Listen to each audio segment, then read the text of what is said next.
Hello there, it's me. I'm back again. I took a week off because I've been exhausted, but here I am.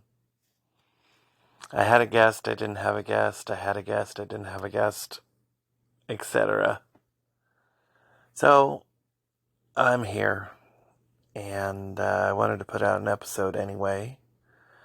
I did attempt to read from my book a few times, and A, it exhausted me, and B, it was humorous, but in the worst way.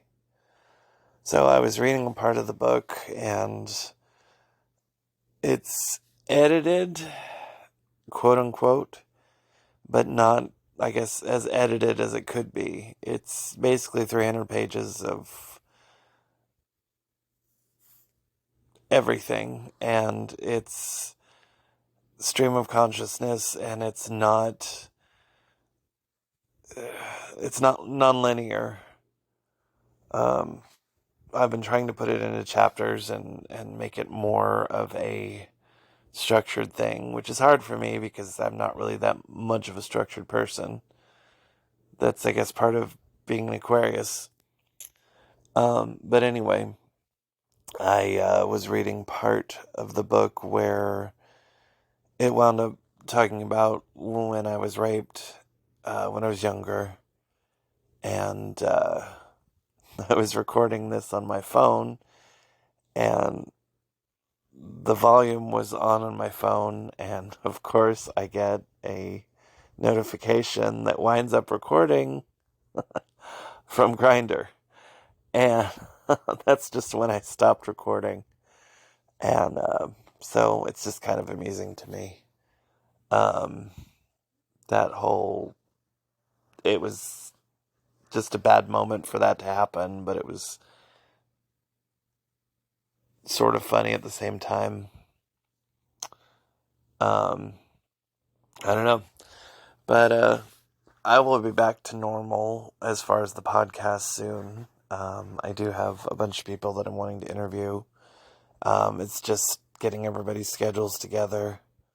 I have enjoyed it so far. It's been very therapeutic. It's been fun. I've gained a lot of wisdom from a lot of different people, and it's been very rewarding.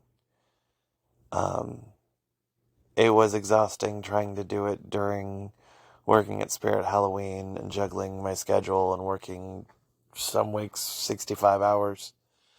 The strike is over with the actors. Looks like work may be coming back soon, so I'm excited about that. Um, I'm just tired. I'd like a vacation, but that'll have to wait because I guess I'm going to go back to my regular work and my regular life, which I'm very excited about. Um, Spirit Halloween was lovely, don't get me wrong, but I am exhausted. It's yet another October or 3-month period or what have you that I come out of where I just feel emotionally and physically drained.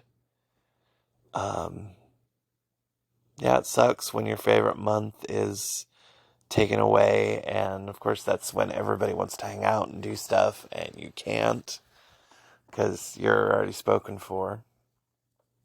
Um, yeah, I've just been trying to figure out how to get more energy, how to be more creative, how to do more. Um, and hopefully I can now that I'll have a little bit more time. I need to take more of a crack at my book.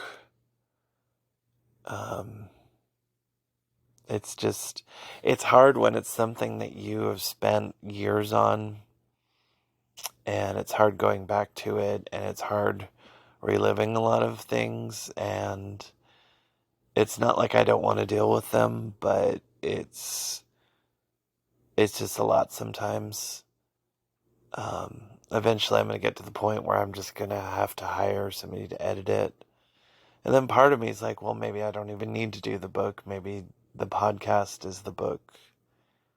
I mean, who knows? And that's not a cop out. It's just, I feel like this podcast, I've explored a lot of the things that I talk about in my book. And it's just a different way of presenting everything that I've said. Um, it's a way of me dealing with my trauma and being able to talk about it and to relate to other people and their stories and their trauma and their experiences. Um, I feel like we're all on this earth to inspire people, but also to learn from each other. Um, it can't just be a giant selfish planet where we're just in it for ourselves. There has to be something good about all of this. It's just weird to me that during the pandemic, I felt like we were all almost like a community and everybody was seeming to be there for each other and really cared about each other and wanted to help each other. And then all these bans were lifted, the mask mandates were lifted, and vaccines happened, and then suddenly everyone went back to their separate corners, and we all became selfish creatures again. And I know that's partially because we're creatures of habit. That doesn't necessarily make it right. Um, I don't know. I'm also trying to just figure out how to do things a little differently. Um, I would like to find somebody eventually, but how?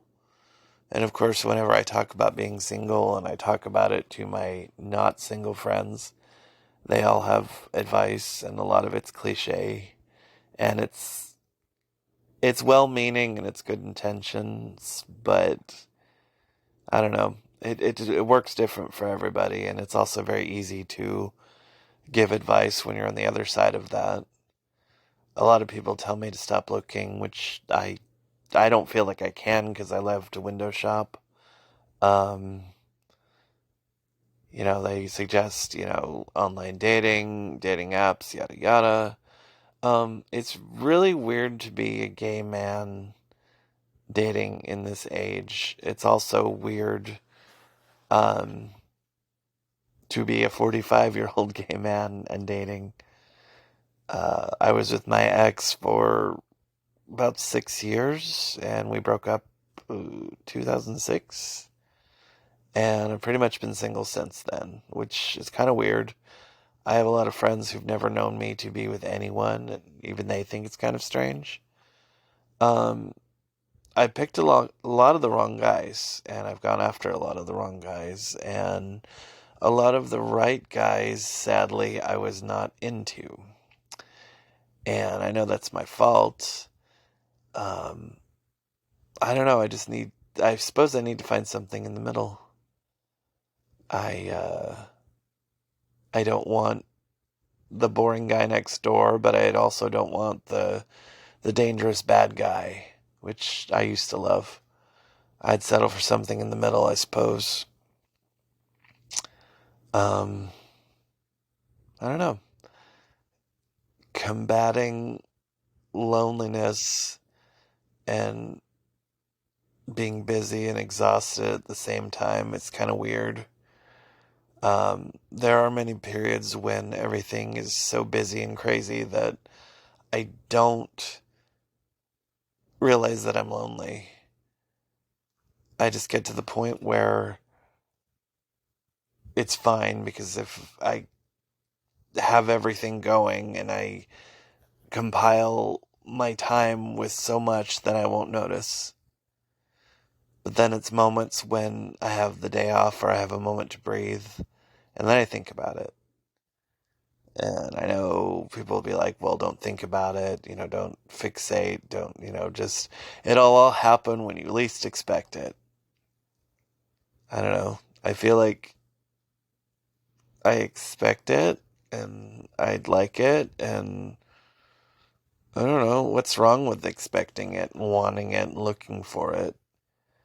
Um, I feel like maybe I could project that out into the universe and I've been trying to manifest. I I have my wedding planned out, which is silly because, I don't even have a groom. But I want to get married, preferably on Halloween at night, in a Scottish castle, a haunted Scottish castle, mind you.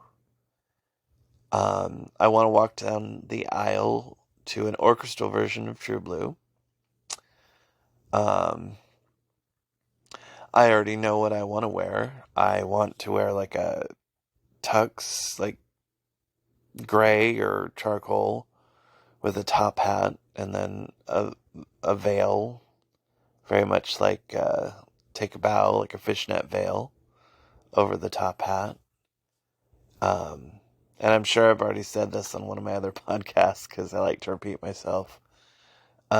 But then also I was watching this movie called Down Low the other night, which was wild. It was very unexpected and uh, didn't turn out how I expected it. But they had this drug-induced, almost like dream sequence, and they played this song um, by is it Victor with an I? Uh, it's called "Higher Where Have You Been," and that song makes me so happy. Just talking about where have you been all my life? Don't stop taking me higher than I've ever been. Uh, and I just heard that and I thought, God, I want that to be the song that, like, when they introduce us as a couple and we walk out, into the reception, I want that to be playing. Um, and it's funny because it's like I think about that and I feel like a little silly when I plan these things. But then again, what's wrong with that? I feel like if I put it out into the universe, then maybe it'll come back. I've also tried the Viola Davis thing where she prayed to God and asked for specific things and for a specific man and, told him who she was and where she lived and all these details, which may have sounded silly at the time. But, and then I don't remember how much later she met her husband. Um, I mean, it hasn't worked for me yet, so don't get excited. But, I don't know. And then I see things like that crazy Twin Flames documentary, and I just sit there and go, how the hell can anybody get into something like that and this crazy cult? But cults prey on the weak, and not everybody is weak to begin with when they discover it. But I think that a lot of these things that the cults subscribe to or are about are things that people really care about and are important, and a lot of hot button things like this twin flames BS. It's finding your soulmate and finding love, and they prey on lonely people. And I'm watching this going, oh, this is crazy. But then I have this moment where I was like, well, I'd like to find my soulmate, but I mean, I would not pay into that and then of course, it's like they started out with that and then it turned into this whole like faux religious craziness where they were saying that this leader looked like Jesus and was godlike, and just it was nutso. Um, and it just makes me sad because it's like a lot of people are out there and they're looking, and then a lot of people prey on your desperation, and and I know that I'm probably not going to meet the man of my dreams in a bar, and I'm probably not going to meet him uh, on an online app, or who knows. I don't know. I mean, I guess I could, but a dating app or a hookup app or whatever. I always kind of wanted to meet somebody on a hookup app just so I could tell people where we met because I think that would be kind of funny. And I know that happens, but it's just such a weird. Dating anyway is crazy. Dating as a gay man is crazy. Dating as a 45-year-old fucking gay man is crazy too. Um, I don't know. Um, and I know I should just relax and let it happen, but that's not me. Um, it's not as to say that I'm high strung, but I know that I am not wired that way.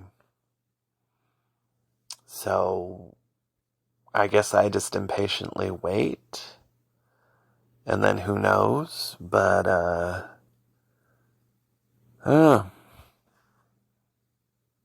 just weird. It's all just cuckoo cuckoo. Um but yeah, my train of thought is derailed. I apologize. I told you I was exhausted, right? Um yeah, I don't know. I wanted to read, but I also felt like I was kind of doing take after take, and it just felt less genuine the more I did it. Um, so I just figured I'd just hit record and talk. Um, so yeah, I'm just trying to figure things out. I mean, in the meantime, I have been listening to a good audiobook. I've been listening to Barbara Streisand's book, which I'm thoroughly enjoying that. I tried to read some of the Britney Spears book, and it was okay. I'm a bad gay. Well, actually, I guess I'm not a bad gay since I'm liking the Barbra Streisand book. I did have a moment when I was younger where I never really wanted to admit that I did like Barbra Streisand or Liza or anybody like that or Cher because I just felt like it was stereotypical. But then you look back at these women and go, I get it. I understand why so many people respond to them and so many people are interested and are fans. I mean, just like I'm a huge fan of Madonna, but, there are many other divas. I just feel like they don't make the divas like they used to. Um, like Barbara and Liza and Cher and Diana Ross and Madonna and Bette Midler. Um, Forgive me if I'm forgetting anybody. Um, I don't know. A lot of the newer ones, I mean, they're fine. I just feel like I don't know. It's a different time, and it makes me feel really old when I say things like that. Um, I feel like music has changed, fandom has changed. Um, I don't know. It's weird, but it's still there are pockets of genuine, I guess. Um, I don't know why I've always liked that word genuine, but it feels right. Because I feel like it's really hard to find things that are, and uh,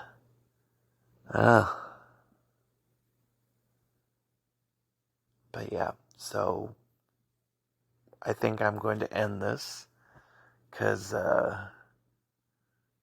even though I'm tired, I'm going to go to Mary's because it's their 25th birthday, and I'm going to celebrate this wonderful bar in Atlanta that um, was the first queer bar out here that I really felt accepted, and I felt like I was home when I went there the first time in 2009 after Mondo Homo, R.I.P. I do miss Mondo Homo so much. That was so great. But that was another life. That was when Boy Donna used to perform. When there was a time when your mama knew what it was like to shine. Um, so yeah, I just wanted to stop in, at least put something out there, even if it is me just babbling. But I promise there'll be more babbling, but with another person on the other end. I thank you for all of you that have listened and promoted and shared and told other people about the podcast. I think I'm almost at 300 listens, which is just wild to me. So I thank each and every one of you for every single listen. Also, if anybody is interested in ever being on the podcast, just hit me up and let me know, because I love talking to people. I love talking to new people. I love gaining wisdom through conversation. That's my bag, baby. So I hope all of you are doing well. I hope all of you stay safe. And we'll talk soon.